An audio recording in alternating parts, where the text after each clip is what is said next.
I'm Hayes Rutherford, and we're up here in North Idaho, and we're experiencing a typical January cold snap where it goes down below zero for a week or two. And we're at about 4 below right now, and at the request of my wife, I'm making a little video of how I go about doing some basic maintenance on our Heatmore boiler. But anyway, today what I'm going to do, first I'm going to clean the flapper on the blower. There's a gravity flapper that will close if the power's off, and it opens up when it calls for heat, and the fan comes on. So first we're going to do that, and once I get that cleaned up and inspected, we're going to dump the ashes out the back.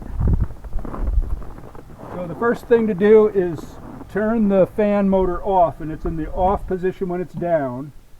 It's kind of counterintuitive, but the light comes on. That tells you that it's off. So down below here,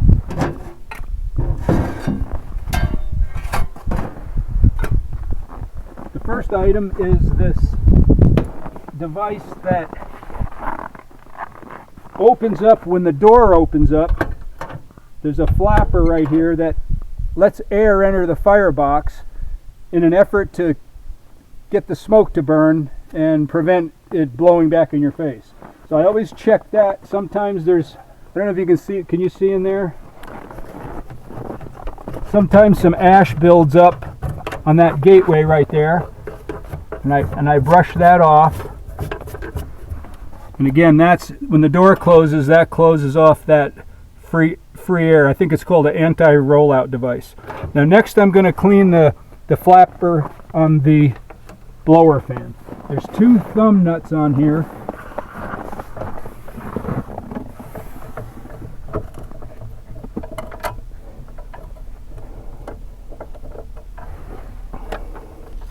I also have a wooden plate here, just in case if this firebox had a problem and there was active coals in the firebox. I have this piece of plywood that could be bolted over there in the event you had to go someplace and work on that fan, and this will keep air from entering the firebox. I leave it right in here.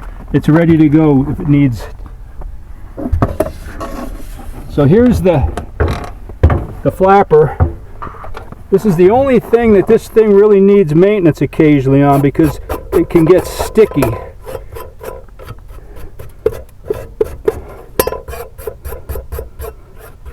So I take a little brush and just take a few minutes to get rid of the extra debris.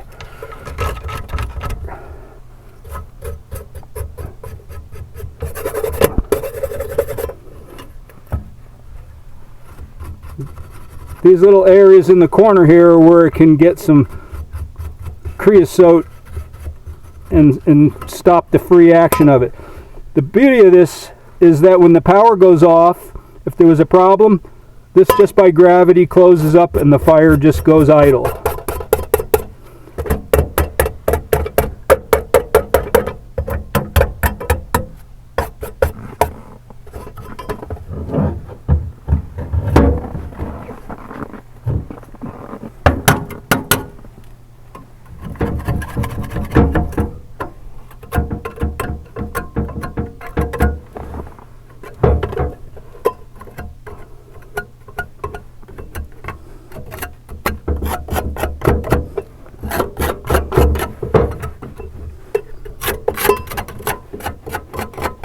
Okay, that's pretty good. I like to get the extra weight off of there too, because just the weight alone is acting as resistance to the fan. So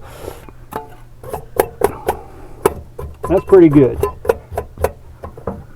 And then down in the entryway, I also like to get at, if you can shine down in there.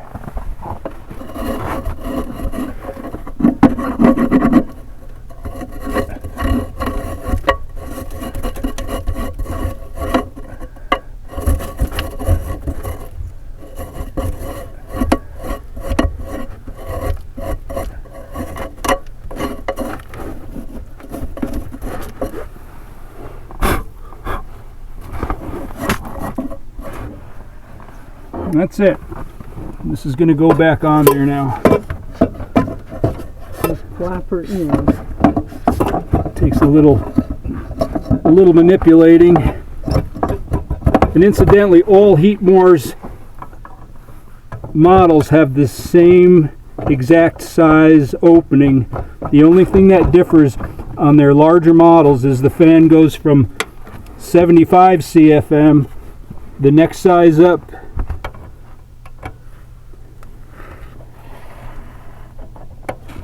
this is the CSS 100. The CSS 200 has a 150 CFM fan, and actually I think the larger one might have 2 fans on it, but dimensionally they're the same units. And that's it. This is ready to, this is good. I leave the brush right in there. And this poker stays right in here, and this old putty knife stays in there. And I'll open this up and show you inside the firebox. That's a safety so that you don't come out too far and get a blowback in your face. You can see down in there, if you want to look, there's some coals that fired up a little while longer ago. It's time for wood.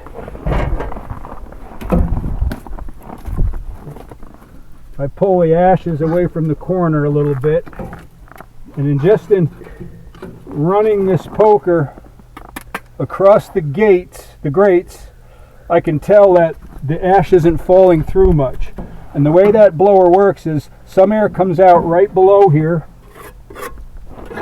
right underneath. Some air comes out, and then some goes underneath the grates, and down below the grates there's a trough that goes out into a round hose in the back. And we're going to go back there in a minute, and we're going to empty the ashes. And so the wood, there's fire brick in there, so I try not to hammer the back of it with the wood, but basically you can just drop the wood in. This is Douglas fir, pretty common around here. That's about the best we got is Doug fir and tamarack.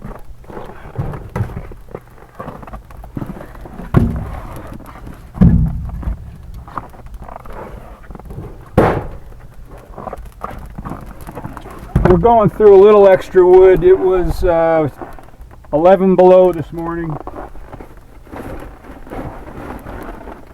It says 2 below right now. Anyway, that's plenty to get till 9 or 10 o'clock tonight. I'll fill it and it'll be fine all night. This goes back on. This thermometer here tells what the water temperature is in the tank, and it turns back on at 160 and it shuts off at 180 approximately. No electronics, nothing, very simple. So now we're going to go around back and we're going to empty the ashes.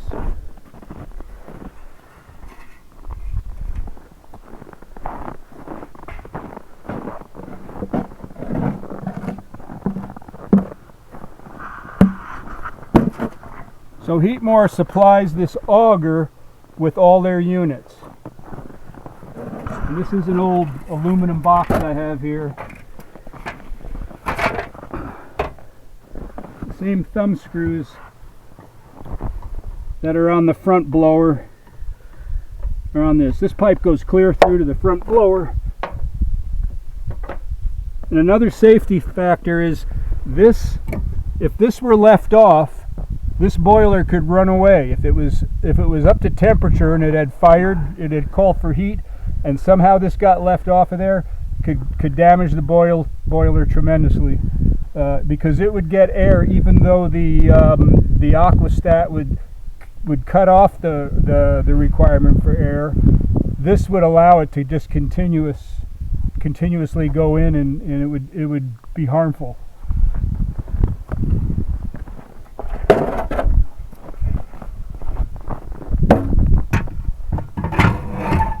So very easy. This is how the ashes come out.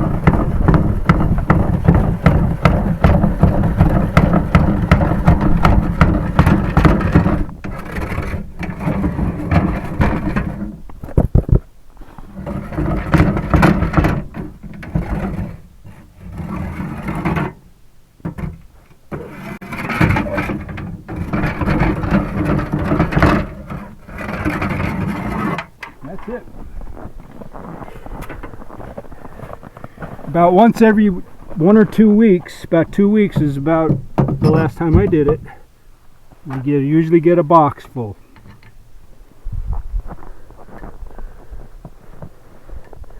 Now that'll allow a little air under the grates where the wood sits in there. And